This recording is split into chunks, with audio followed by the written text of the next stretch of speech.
Here's something most fans don't know. One of Michael Jackson's darkest and most unsettling songs was actually written when he was still a teenager. The track is Little Susie, a tragic story based on a real-life case of a young girl who dies alone, neglected by the world.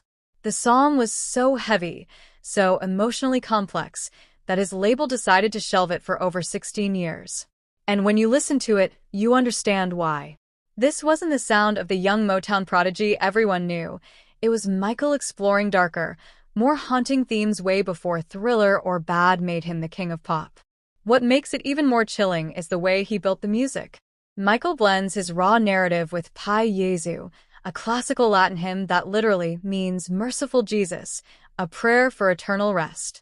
Its artistry and darkness colliding in a way that shocked listeners when it finally appeared on his 1995 History album. So, here's the question. Have you ever really sat down and listened to Little Susie closely?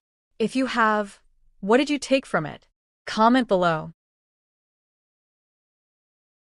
Most fans think the Dangerous album cover is just cool artwork, but it's actually Michael Jackson's secret diary in picture form.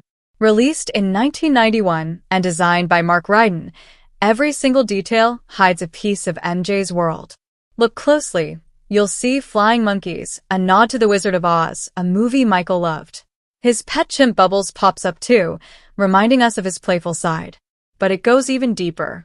There's Macaulay Culkin, the iconic white glove, Napoleon, and even Queen Elizabeth I, symbols of fame, power, and history.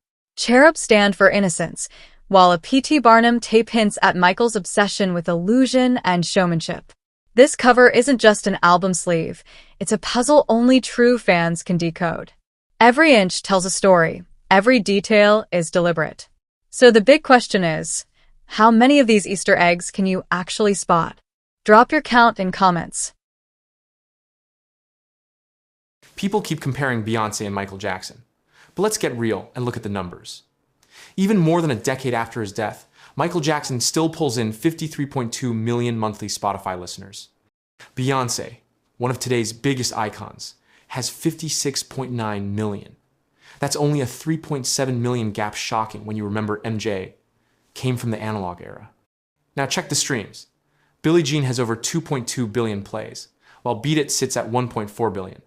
Beyoncé's most streamed track, Halo, has 1.8 billion, and it's still trailing behind Billie Jean. This isn't about taking anything away from Queen Bey, she's a legend in her own right. But MJ's ability to keep competing with today's streaming giants proves why he's still the king. So here's the real question. Do you think any modern artist can ever truly surpass Michael Jackson's cultural footprint? Let's debate in the comments.